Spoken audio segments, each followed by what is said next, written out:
Valuation of an enterprise or equity valuation. Valuation it becomes very important in every kind of either investment decision or stake buying decisions or stake selling decisions or equity selling decisions. Valuation is an integral part of any financial calculation. Now let us understand what is the difference between enterprise valuation and equity valuation. When we talk about enterprise valuation, we are talking about the whole chunk of the enterprise, not only a few percentage of the equity. When you talk about enterprise, you get the benefit of owning the entire management, running the company, running the whole show, and getting required power, authority with it. And that is why many a time an enterprise valuation is higher than the equity valuation.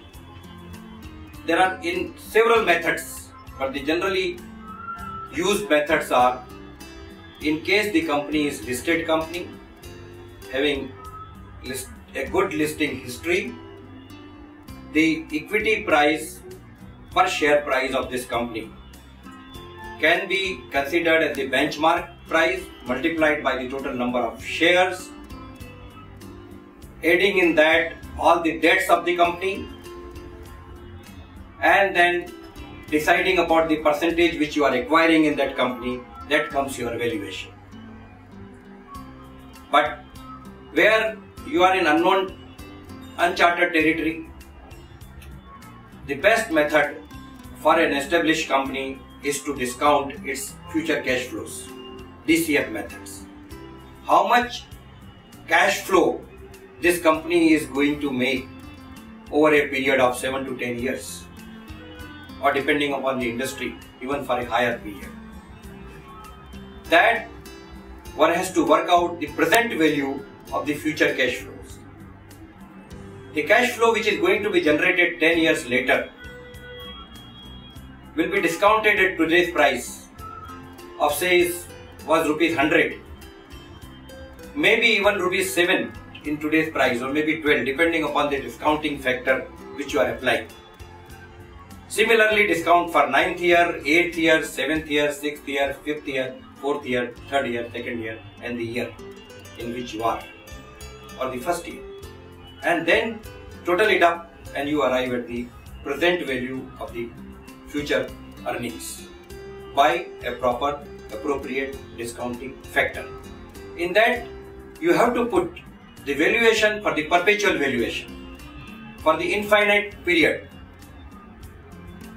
and there are certain ratios, certain bases by which you calculate this value. Add this to the discounted cash flow method value, and that becomes the final value of the enterprise. Now let's take the equity valuation. If the company is listed company, it's very simple. You just take the market price of the share, maybe 3 months average or last 6 months average, or average of high and low prices, weekly high and low prices, whatever formula, whatever method you want to adopt. But it is basically the market price of that equity which becomes the benchmark and which becomes the valuation for that equity share. Multiply that with the total number of shares and it comes the valuation, in which you add the debt, and that becomes the total valuation.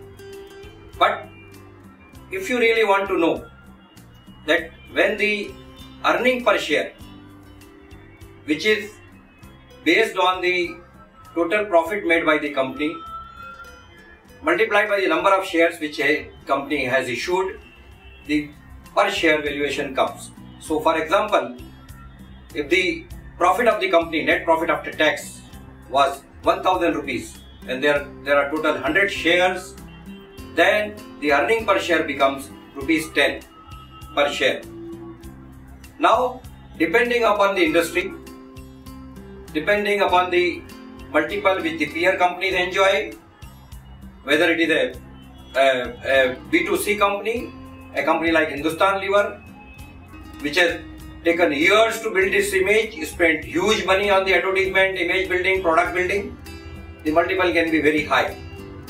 Whereas a company like a commodity company, a company like Hindalco, a company like Tata Steel may enjoy very low multiple, and in case of banking, it may be even further low. So for example, if in this case the earning per share was ₹5 and the multiple which the industry, other companies in the same industry enjoys of 20, then the share price should be 100. Now compare this 100 with the valuation which you arrived at the other method, and then come to either average price or any logical conclusion. This is how the valuation of enterprise and equity valuation are done. Thank you.